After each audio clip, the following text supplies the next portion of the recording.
ঐক্যবদ্ধ বাংলাদেশের আমাদের যে জোট হয়েছে সেই জোটের প্রার্থী আমাদের বাউফল আসন থেকে মাসুদ ভাই।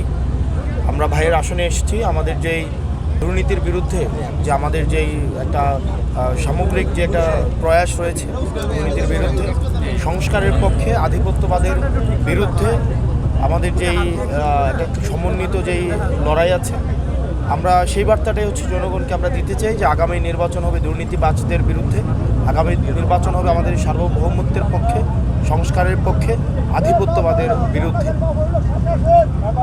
আপনারা ক্ষমতায় আসলে কোন দিকগুলো আগে, কোন বিষয়গুলো নিয়ে কাজ করবেন?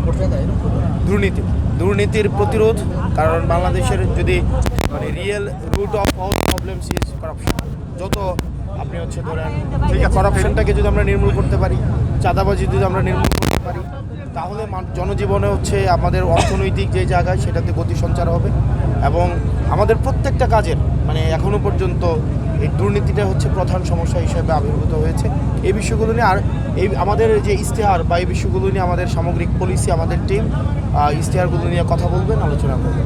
ধন্যবাদ। যে পর্যায়ে আমাদের সামনে পটুয়াখালী ওয়েলফেয়ার ফাউন্ড